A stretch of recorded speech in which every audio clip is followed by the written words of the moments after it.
Is that sacrifice performed according to duty and to scriptural rules and with no expectations of reward is of the nature of goodness. Couple more.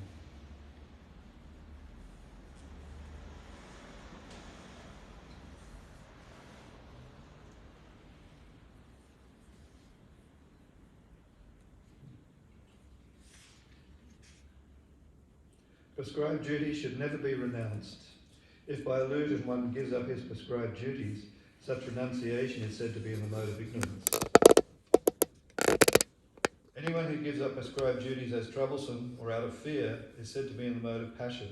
Such action never leads to the elevation of renunciation.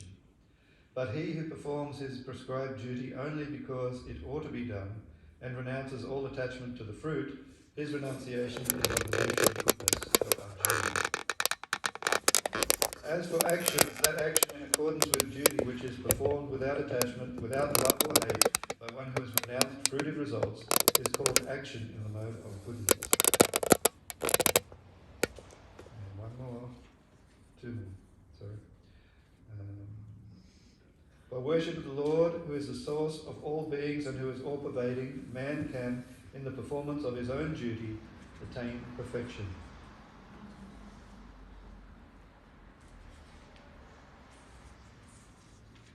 It is better to engage in one's own occupation, even though one may perform it imperfectly, than to accept another's occupation and perform it perfectly.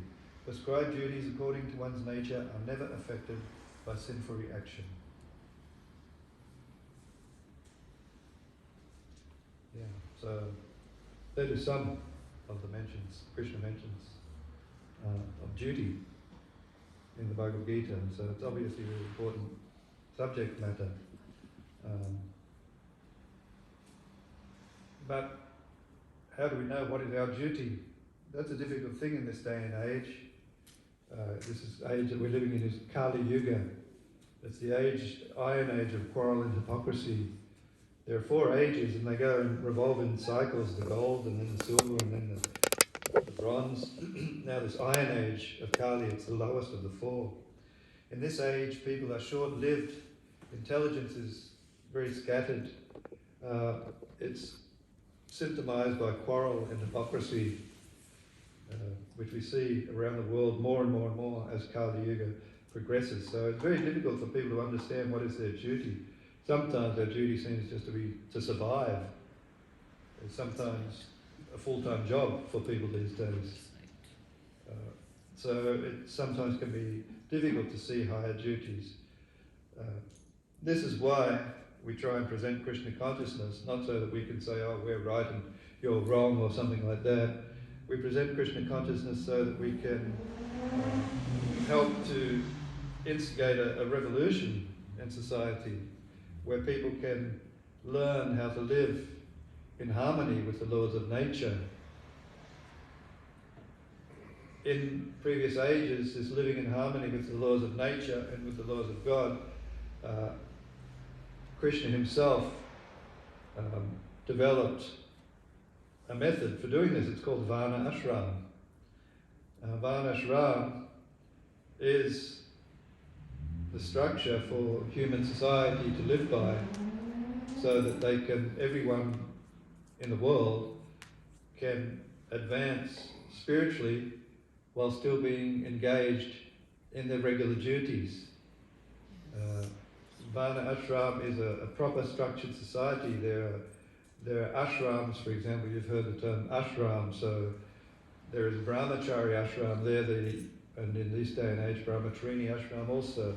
There are the young men and young women who are learning the beginning stages of how to follow the spiritual master. So a brahmachari and brahmacharini's only real rule is to follow the spiritual master's instructions. Then there are grihastas. They are also an ashram. Grihastas are family people. There's also another term called grihamedi, which is family people who are just like animals. But grihasta in Varnashram is a proper situation, and for grihastas, they are allowed to have association with the opposite sex for the sake of having children and so forth, proper family life. for grihastha this is allowed.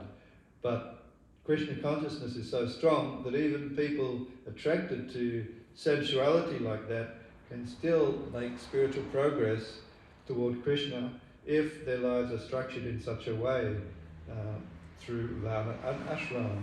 For example, we have an altar here.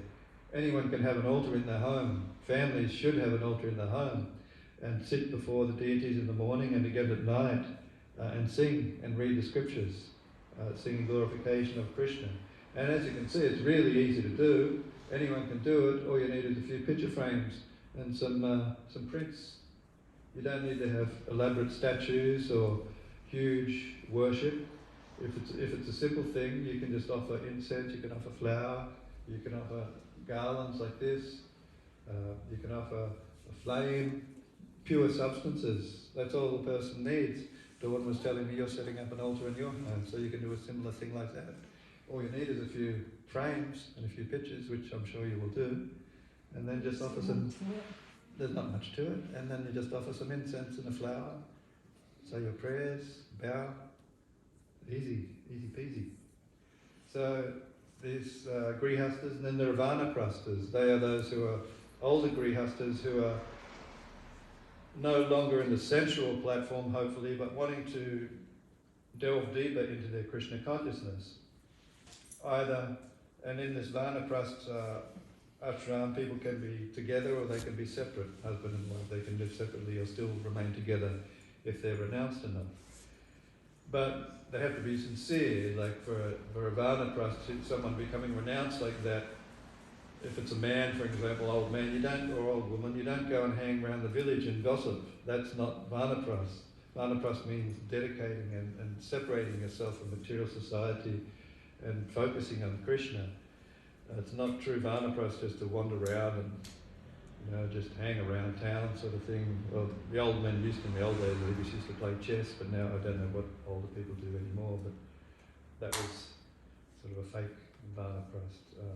And then of course there are the sannyasis, who are more renounced, hopefully more progressed, and their role is simply to spread Krishna consciousness door to door to others, teach people.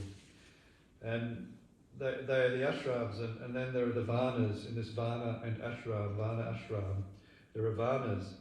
There are brahmanas who are the heads of society. There are kshatriyas who I mentioned, who are the warrior, the military class, the government class, the kings.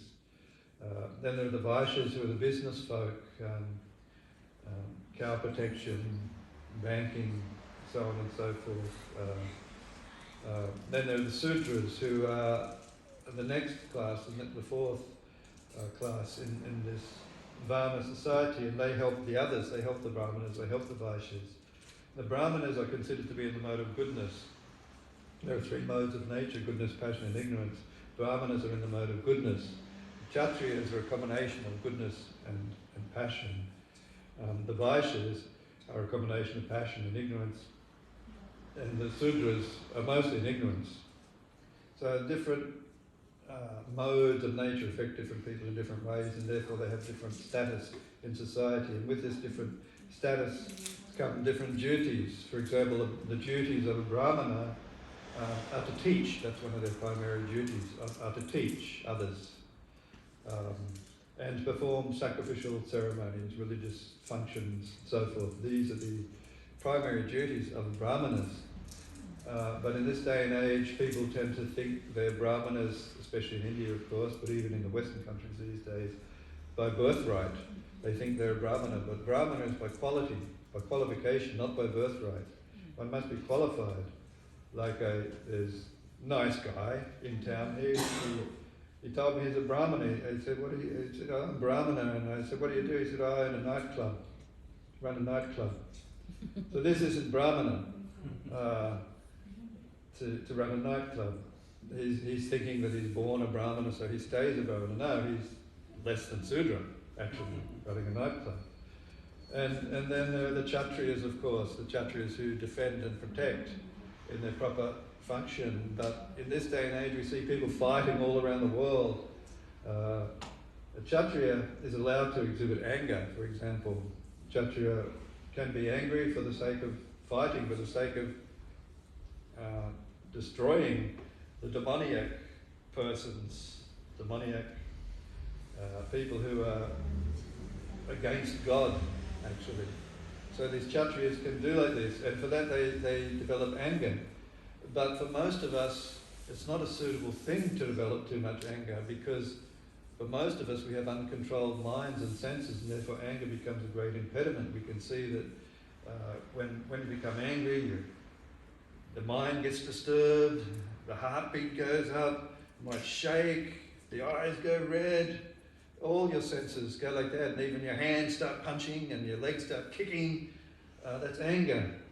Every sense, the working senses and the knowledge acquiring senses, they all become, and the mind and the intelligence, you can't even think straight sometimes if you're angry. You say stupid things.